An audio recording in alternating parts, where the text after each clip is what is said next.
everyone, welcome to Chef Carter's Cooking Corner. So today on Chef Carter's Cooking Corner, I am going to take a piece of leftover dough from the last time I made pizza dough and make a whole new batch.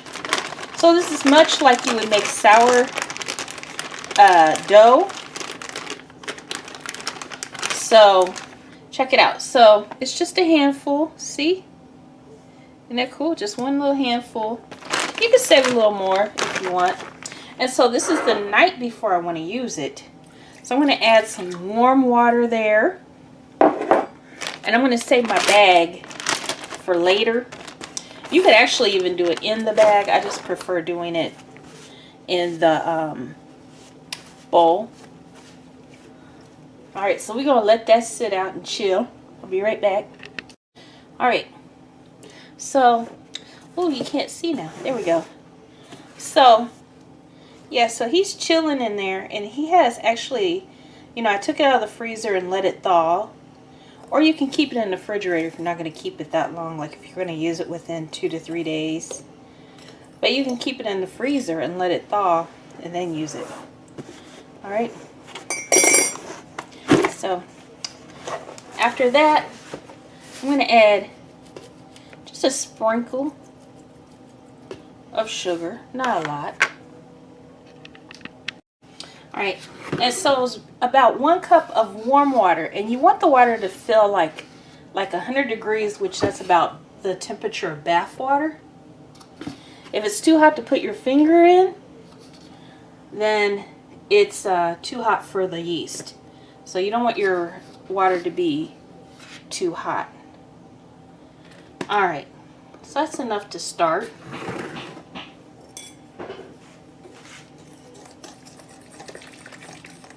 So we're just going to mix everything in here. And you're going to be surprised. By tomorrow, this is going to be all fluffed up.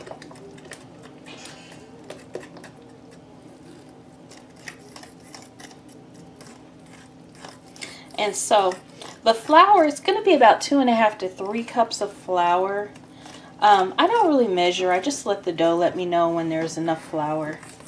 And each day is different. Like some days you're going to need more flour than others. Alright, so now you want to add about 1/2 teaspoon of salt. And I'm just going to kind of put that on the side for now so the yeast doesn't get too affected by the salt yet. But you got to add the salt for flavor. The bread will, or not bread, but, well, it's bread, but the crust will have a strange flavor. I've actually tried cheese without the salt. And it's just, it's off. It tastes off.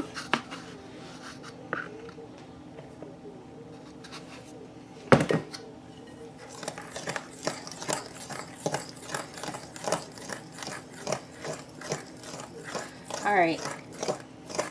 So I'm just going to keep adding flour until I can't mix anymore.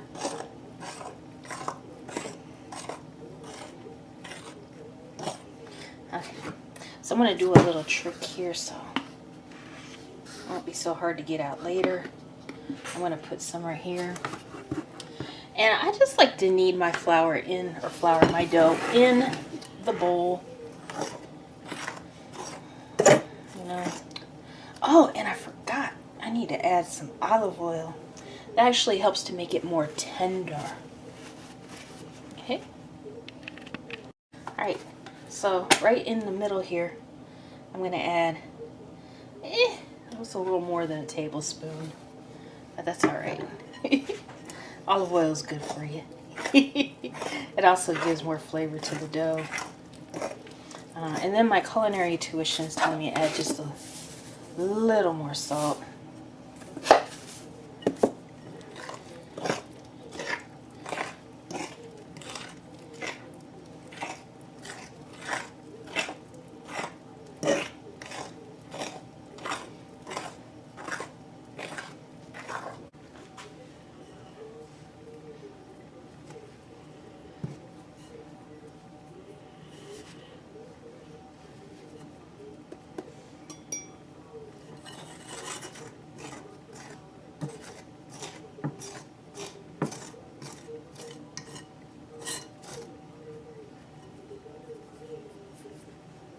okay if it sticks to your hands a little bit.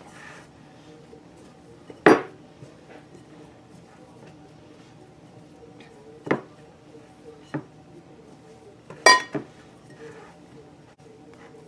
it feels so velvety.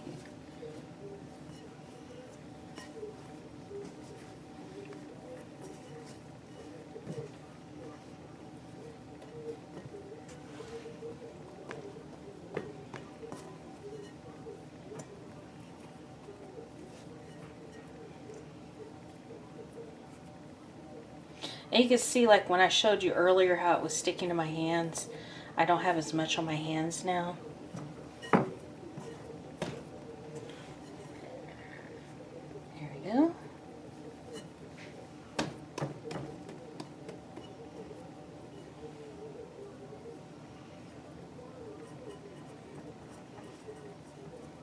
Okay.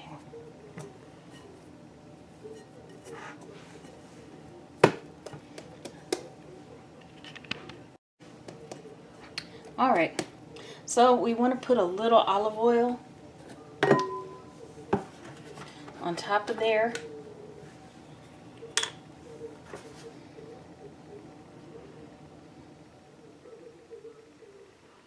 Don't put too much, but you want to be generous but not overly generous. All right. So I'm going to spread that on there like so.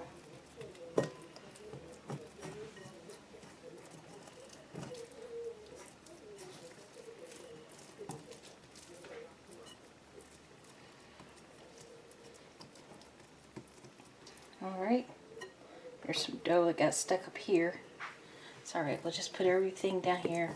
And usually you put it in either a ball or a disc shape so it helps to hold the air in it. It fluffs up. So basically how yeast works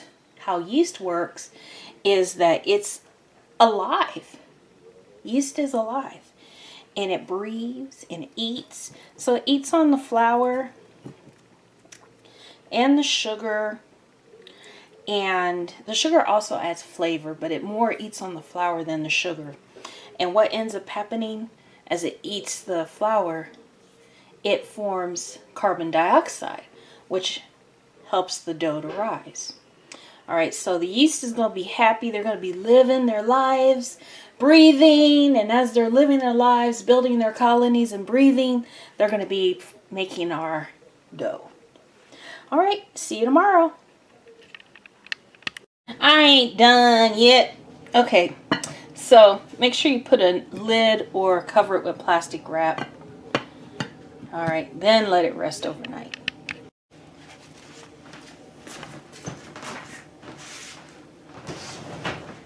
Alrighty, so now the dough has risen.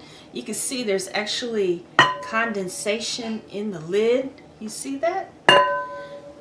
Anyway, you can smell the dough. It kind of has like a sour, it's like sourdough now. But anyway, I'm going to put a little bit of olive oil right here on my pan. And I have parchment paper. My parchment paper sheets are a little small for this pan, but we'll make it work. Alright. And I'm going to put olive oil on my hands so the dough doesn't stick too much. Alright, so I'll turn it out. Turn it out. Ooh, how did I miss? Oh well. That's why we clean. Alright.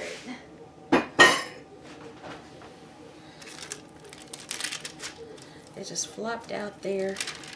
That's okay. So now the dough is very relaxed. You see how it's doing that? It's just kind of like plop. It's not fighting me. So first thing I'm going to do though is I'm going to pinch off a handful right here, and I'm going to put this back in the bowl, and that's going to go either in my refrigerator or freezer for the next time I make dough. But you can see it's fluffy. It's not quite as big as normally as it gets. And that's because we had kind of a cold night last night. And so this dough, it was probably about 19 hours ago when I first started. So I was going to have pizza for lunch, but I was just like, it needs to sit a little longer. But when you do that, you know, use a piece of dough, old piece of dough, sometimes it takes a little longer. All right, but it develops more flavor. All right. So this pizza dough is going to be so good, y'all. All right, so I have it spread out pretty good. Don't want it too close to the edge. All right.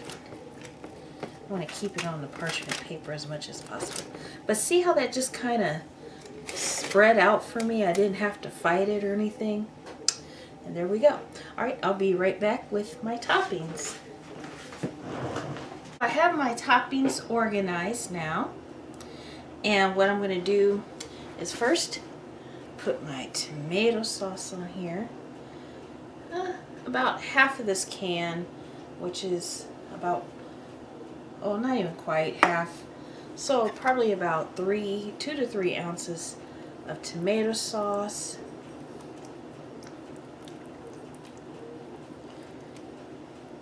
You can add more or less. It's to your taste. It's your pizza. You do as you please. Right? Your pizza, your house, your rules. All right. So you can see it's actually, the pizza dough is still growing as we're preparing it here. Preparing our pizza.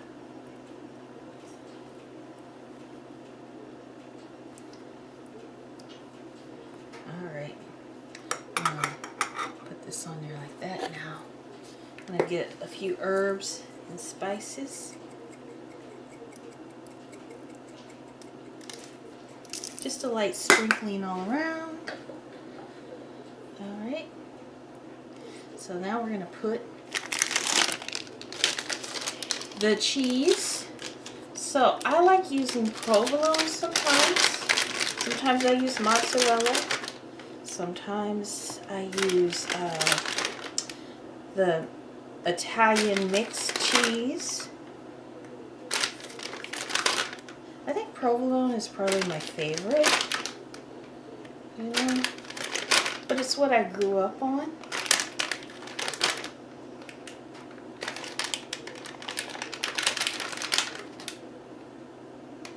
Go ahead and put him here. Looks like we're using this whole pack, and that was 8 ounces of cheese.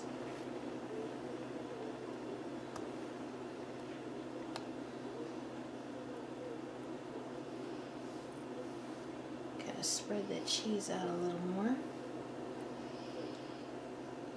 There we go. All right, he's ready for the oven, preheated 425. It's probably going to take about 8 to 10 minutes, maybe a little longer. It just depends. We'll see how it goes. Until it looks good is when I'm going to cook it. Okay, so here is my pizza, y'all. Ooh, it looks so good. And this is what I mean by you cook it until it looks good. And so, you know, it actually 5, 10, 15. It took a little bit, like 15 to 16 minutes to cook until it was caramelized at the top. And that's how you do it. All right. So let me cut this up and I'll show you the bottom.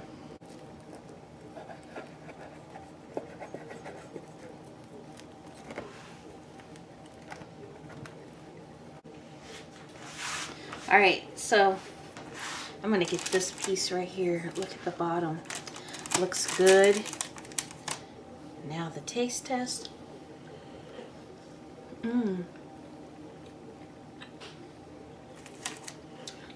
Tastes like delicious pizza.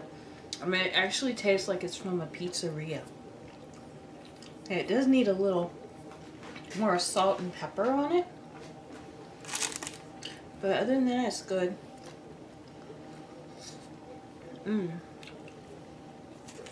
All right. All right, so let me get this served up. And I'll see y'all next time. Thank you for stopping by Chef Carter's Cooking Corner. Remember to like, subscribe, share, and stick around and watch more videos. And I'll see y'all next time. Take care, y'all.